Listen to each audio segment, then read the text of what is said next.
And begin at Westchester that fall? No, I was deferred a semester because if I was to come back in time, which would be September or the end of August, I would have been able to, but I came back in like October. Okay. So I couldn't start that fall. I started at Westchester in January 2009. Okay. So what did you do in your months that lagged there? I worked and bummed a lot. I think that was just like I needed those few months to kind of unwind because I had been going to high school, trying to get my diploma. I went to boot camp, came back, got my diploma, went to AIT, and then I just kind of needed like a breather, a few months to myself. I think I moved out of my aunt's house, lived on my own for a few months, and then started school. And do you live in the dorms, or where did you go right in? I've lived on campus all my years in Westchester. So I've been at Killinger Hall all 3 years. All 3 years? Yeah. What was that like going into the dorms? You know, you did basic training, your AIT, you're different on some level from most students. I mean, was that, talk a little bit about that. You know what, it wasn't actually that big of an adjustment for me because in AIT, the setup of the rooms and the roommates was kind of similar, except more pressure because you always had room inspections and you had to keep accountability of your bunkmate or your roommate and how they were cleaning their stuff.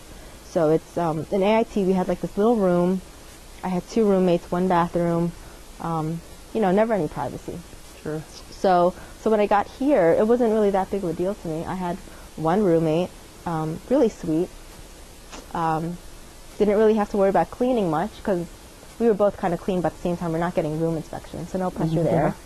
And I mean, I could deal with the small size. Sure. I mean, I was used to it from AIT. So certainly, you're asked a question. You're in the Air Force, or what? You know what I mean? Like, how did students react, or did not react to? That's exactly how they would say it. You're in the Army, and yeah, I tell them, and I don't know if it was kind of like you're in the Army ? Like really tell me about it, or you're in the Army ? And that's all they want to know. You know what I mean? So I can sit there and tell them about my experiences, but I'm sure it would go in one ear, not the other. So, I mean, I did get a lot of that though. But sure. Did you just begin to format responses? Like this is what I say to people when they ask?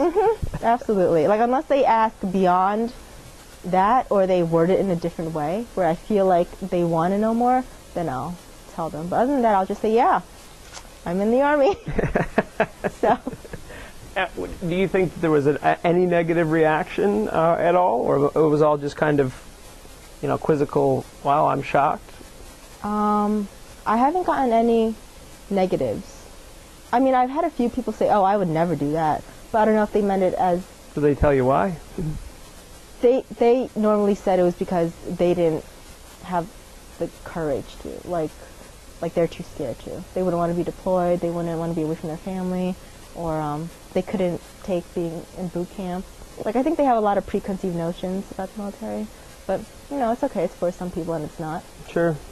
So, but I haven't gotten anything like, how dare you? Right. So your National Guard participation, pays for your education? Absolutely. They pay 100%. If anything, I pay probably a couple hundred out of my pocket for textbooks, but they cover everything, and it's been a blessing because my parents aren't around, and if the military wasn't there to help me, I'd probably be living at home right now doing nothing with my life because I couldn't afford school. Maybe talk a little bit about your internship work and your experience with the alumni veterans here on campus.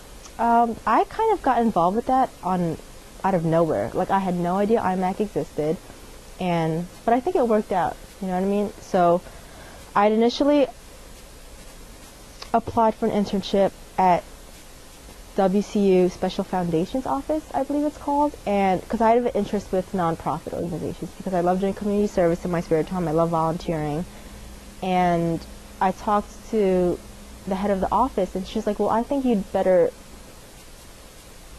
serve in the alumni office because it's a nonprofit, and you can talk to Megan." So I talked to Megan, and I told her what I saw in my future, what I want to do, what I'd eventually like to do, what my interests are. And especially with my military background, she recruited me as her intern. So I had no idea that IMAC was even here. But I'm really glad that IMAC is the Alumni Veterans on Campus? International Military Alumni Chapter of WCU. And I kind of acted as their secretary while I've been an intern in the alumni office, and I've enjoyed it very, very much. Interacting with the older generation of soldiers and getting to know them, it's an experience. They're very wise. You know, they tell you things, and it's like, oh, okay. Did they ever ask you about your military experience? No, I haven't been able to, I guess, talk to any of them one-on-one on that level. Sure. I mean, I would love to. I would love to hear about their experiences, too. I wish I would have been there for Len's interview yesterday. Well, the good part is that it's on the website. You can watch it. Is it it's really? like you are there. Okay. Yeah, I haven't really talked to anyone. I've just been to the meetings. What are your plans moving forward? You are a junior, senior? I'm a junior. Okay. I would have been a senior, but I had a change in my major. I went from bio to philosophy. So I'm here an extra year, but that's okay. And I want to teach philosophy. That's what I want to do with that. Talk a little bit about your the volunteer work. You said that you like to do volunteer work, and I'm currently, I mean, even ever since high school, I've kind of always had a passion for other people, helping other people, and giving back in some way. That was always my vice. Even if I was going through something, if I was having trouble at home, I always wanted to do something for other people. Like, that made me happy. So coming in to college, I learned about a service fraternity. I'm sure there are others, but one of my friends was in a service fraternity called Alpha Phi Omega, and their primary mission is community service. So through them, I've been exposed to a range of opportunities, help on campus and off campus. And I do it as much as I can. You know, when you have to meet a certain amount of hours when you're in a fraternity or an organization, but for me, it's not about that. It's the action of volunteering that makes me happy. So. Was there any particular volunteer work that you enjoyed more than the other? I like working with children. I don't know if that's me being a typical girl, but I love working with kids. It's so rewarding. They don't care about anything that adults do. It's really refreshing to be around kids. What you're in your unit right now? Is there any projection for deployment, or do you guys? What is the status of your deployment in terms of, or your unit in terms of deployments, or? It's 50-50. We've heard projections since I got to the unit in 2008. You know, like rumors. We're going to Germany. We're going to Egypt. Now we're going to go to Libya. You know, it's always up there. I honestly have no idea.